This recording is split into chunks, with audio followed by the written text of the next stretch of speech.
Hi guys, we are here at Gunpushi Kajok Center. Basta dito siya. Ano, first time ko dito. Ang ganda ng place. Ayan siya oh.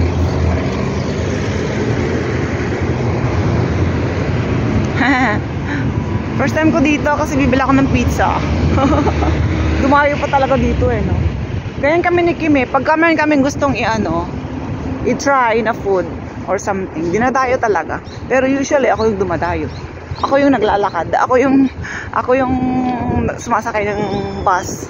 Ako yung, alam mo yan, parang utusan. Ay, ang daming tao dito. Kung namoy ko pa. Ayan. I-flip natin yung camera. So guys, diba ang daming establishments? Doon nga pala doon sa pa crosswalk. Doon. O diba yung sasakyan, nag-straight siya. Kaya nag-cross siya ng gano'n, parang sagori. Doon yung Bulyo Center o yung Bulyo Center means yung ano tawag doon? Bulyo Center yung yung mga tekpe, yung mga container vans, andun yung mga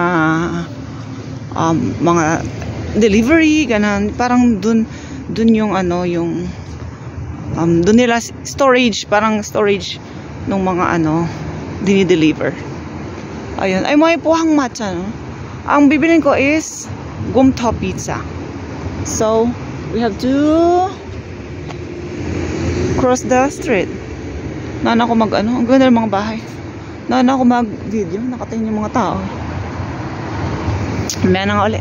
Nakatawid na tayo dun guys. Ayun, nakita ko na yan guys. So nakita ko na nga yung tumawid na ako dun. Papaganyan. Ayan yung pizza Gumto. Nakapag-order na din ako 2 box. 2 pan. Tapos maghihintay tayo kasi gagawin pa nila yun eh. Tapos lutuin pa yung pizza. Mga 15 minutes siguro. So dito tayo sa labas. Tayo. Mag-sightseeing ganyan.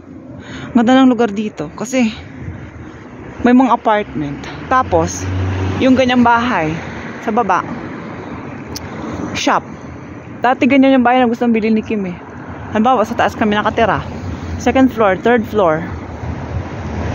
Iparenta. Hanggang 1st floor, iparenta. Ganyan. Kaya lang, grabe ka, mahal yan. Nasa yan? 20 million won. Saan ka kukuha ng ganun? Ay, hindi 20 million. Ishibok billion yata. 2 billion ba yun? Awan ko, basta nakakalito yung pera nila. Ang daming zero. Saan kami kukuha ng ganun karakang pera? Pwede naman mangutang sa bangko. Halimbawa, may hawak silang kalahati. Tapos yung kalahati, utangan sa bangko. Ay naku, kailan mo yung babayaran? Mahal-mahal ng interest. Tsaka, hindi natuloy. Kaya yun, yung tinitira namin ngayon nabili. Okay. Malapit-lapit na siguro maluto. May sila parang advertisement. May TV. Oh, taray. Kasi mura to kaysa sa Papa John's. Pero maraming pizza dito, in fairness. Daming pizza. Ano to? Manon, dessert kaji.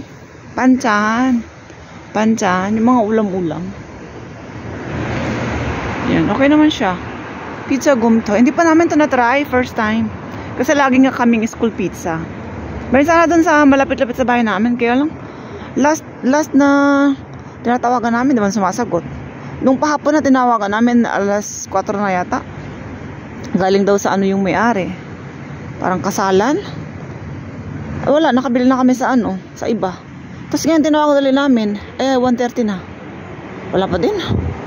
Bahala ka nga dyan. Bahala ka, you miss one customer. 2 pa naman bibili namin. Anyway. Dami pa nang sinabi. Okay. Hindi pa naman kasi luto yun. Hindi pa luto yun. So ano pa bang gusto niyong marinig na kwento? Ito yung loob niya guys. May TV din. May mga menu. So ayun guys. Pauwi na tayo.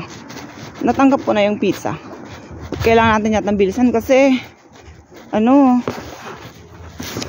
Ayan o. See? Gumto pizza.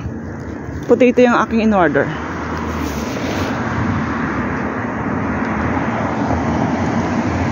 Ang hirap mag-vlog.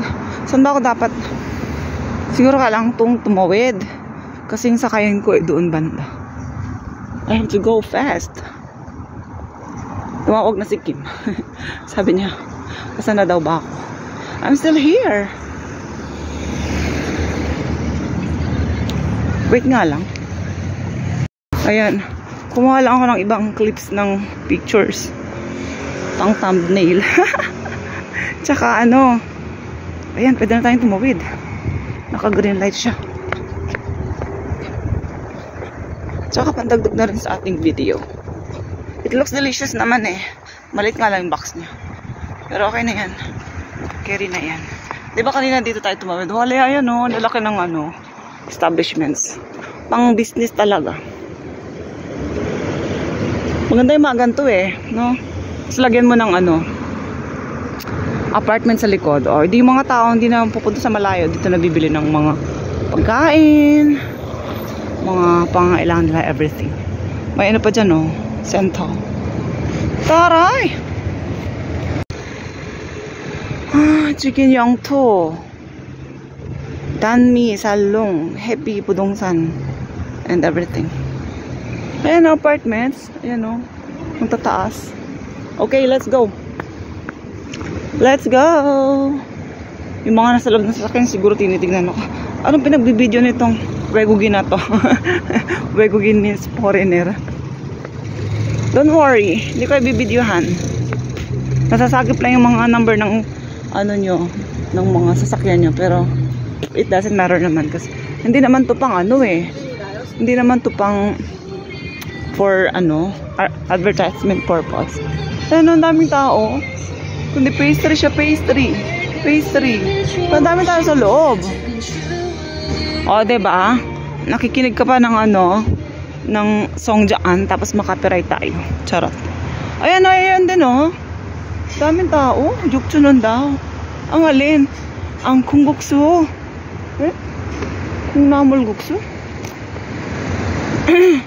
Doon yung basta sasakyan natin. So, tatawid tayo doon. Miracle yung Pyongwon. Ayun o. Diyan yung ano eh. Yung, ano yan eh, nursing home.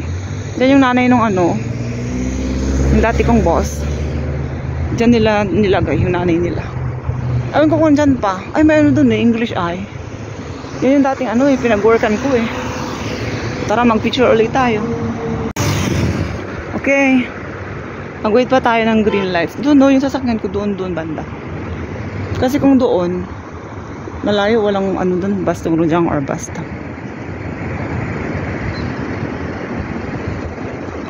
Dahil sa Sunday today, wala masyadong sasakyan. Pag kami napunta ng Ansan, dyan kami nadaan sa underpass. Diyan no. Hindi kami masyadong nadaan dito sa way na to. Kaya, dyan papunta dyan, hindi namin alam dyan. First time nga eh no. Eh ano, nanap namin sa internet kung saan banda meron ganito. Ayun, nakita naman ni Kim. Ano ba may buko? Let's go! Ang tagal lang ano. Ang tagal mag green light. Ayun yung bus ko, 5531. Naku, hintayin mo ako. Ayun oh. Naku, wait for me talaga. 5531. Go! Ang tagal mag green. Ayan na, green na. Patayin ko muna ha. Bawal mag ano eh. Shit. Wala na, I missed the bus. There. Kasi pagdating ko dito, nandiyan siya sa gitna. Hindi naman pa pwedeng sumakay ako sa gitna. Wala nangyari dito. Foreigner yata siya, pero bakit ganun yung kanyang ano, damit? Baliktad yung pantalon na parang ano, nasiraan ng ano, bait. Ay, takot ako. Yung pumasok siya dyan sa loob. Smart to swim to. Pwede ko mag ano dyan, magpahinga. Para siyang foreign lang nagtatrabaho sa ano. Sa, alam mo yan? Sa factory. Ano nangyari sa kanya? Anyway, hindi natin alam. So, ayun. Bye-bye na siguro. Bye!